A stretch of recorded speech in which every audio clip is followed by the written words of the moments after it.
तमिल घर में पैदा हुआ था। मेरे पापा मेरे पैदा होने से पहले बहुत ज्यादा खुश थे, यहाँ तक कि उन्होंने देखभाल के लिए अमेरिका से नर्स बुलाई थी। लेकिन जैसे ही मैं पैदा हुआ, मेरे पापा जो हमेशा हंसते रहते थे, मुझे देखते से ही वो गुस्सा हो गए, क्योंकि मेरी जो आंखें थी उनसे मैच नहीं हो रही थी। उनको लगा था कि मेरी भी आंखें उनकी तरह सुंदर सुंदर होगी, लेकिन पता नहीं क्या केमिकल लोचा हुआ और मैं बदसूरत पैदा हो गया। मुझे देखकर मेरा बाप गुस्सा हो गया और नर्स को बोला कि उसको कचरे के डब्बे में फेंक दो। अरे नर्स, ये क्या पैदा हो गया? अच्छी, इसको जल्दी से मेरे आंखों के सामने से ले जाओ। मैं इसकी शक्ल 1 मिनट के लिए भी बर्दाश्त नहीं कर सकता। उसके बाद कैरी मुझे कचरे के डब्बे में फेंक दिया गया और मेरे साथ बहुत बुरा हुआ और एकदम से मेरी पूरी की पूरी जिंदगी बदल गई। कैरी मुझे मेरे बाप ने तो निकाल दिया था, इसलिए मैं उस रात पहुंच गया कब्रिस्तान, क्योंकि बहुत तेज बारिश हो रही थी और कब्रिस्तान में एक छत थी जिसके अंदर मैंने सोचा कि मैं रात बिताऊंगा। लेकिन मुझे बहुत डर लग रहा था क्योंकि आसपास बहुत सारी कब्रें थी।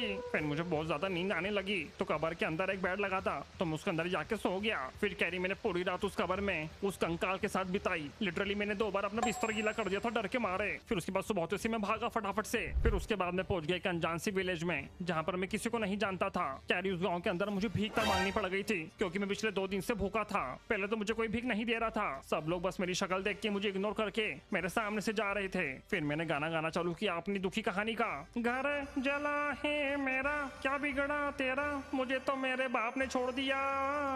मेरा उदास गाना सुन के पूरा का पूरा गांव इमोशनल हो गया। फिर उन्होंने मुझे 2 वक्त का खाना दिया और फिर गांव में रहने के लिए जगह दी। पता नहीं कहाँ फेंक दिया था मुझे, लेकिन मैंने वहाँ रहना चालू कर दिया। उस अनजान गाँव में मैंने धीरे धीरे करके अपना घर बसा लिया, लेकिन बहुत ज्यादा अकेला था मैं। मुझसे कोई भी बात नहीं करता था और अपने साथ नहीं खिलाता था। कैरी में अपना गुजारा करने के लिए लोगों के घरों में जाके सफाई किया करता था, वो भी संडास की। वो टाइम मेरी जिंदगी का सबसे स्ट्रगलिंग टाइम था। मैं क्या बताऊं, लोगों के घर बहुत ही गंदे हुआ करते थे, लेकिन मैं मन लगा के सफाई किया करता था और चुपचाप से चोरी भी कर लिया करता था। मैं लोगों के घरों में से छोटे मोटे सामान चोरी करा करता था, जैसे कि पंखा, बेड। और एक दिन तो मैंने एक संडास चोरी कर लिया। लोगों का सामान चोरी कर करके मैं अपना गुजारा किया करता था कैरी। लेकिन एक दिन मैंने एक बच्चे की स्कूल की यूनिफॉर्म चोरी कर ली चुपचाप से, जब वो सो रहा था, और वो लेके मैं भाग गया। और उस दिन मैंने डिसाइड किया कि वो यूनिफॉर्म पहनकर दूरबीन स्कूल जाएगा और बनेगा बड़ा IAS ऑफिसर, ताकि मुझे घर घर चोरी ना करना पड़े और मैं अपनी जिंदगी सेट कर लूं। तो कह रही ये कहानी मेरी स्कूल की पहले दिन की, जब मैं बस से पहुंच जाता हूँ स्कूल कैसे ना कैसे करके।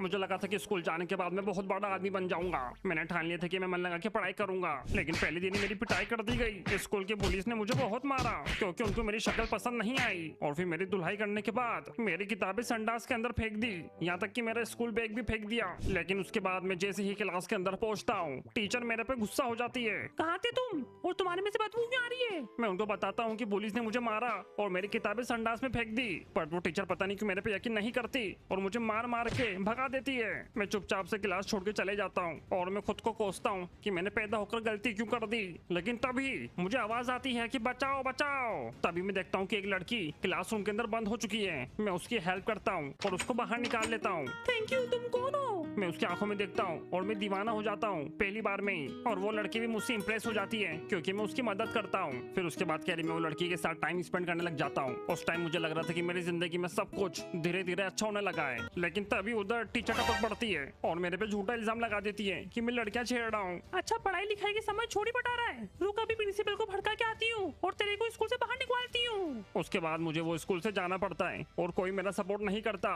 मुझे बेदर्दी से स्कूल से निकाल दिया जाता है और साथ में स्कूल से बैन भी कर दिया जाता है। इतना सब कुछ होने के बाद मैं समझ जाता हूँ कि माइनक्राफ्ट वर्ल्ड के अंदर मेरे लिए अब कोई जगह नहीं है। फिर मैं अपनी जिंदगी का सबसे टफ डिसीजन लेता हूँ और माइनक्राफ्ट की सबसे ऊंची बिल्डिंग से मैं छलांग मार देता हूँ। कैरी जैसे ही मैं कूदा, मेरी स्पीड स्लो हो गई, पता नहीं क्या हुआ, मैं एकदम धीरे धीरे गिरने लगा नीचे और पेड़ पे जाकर लैंड हो गया।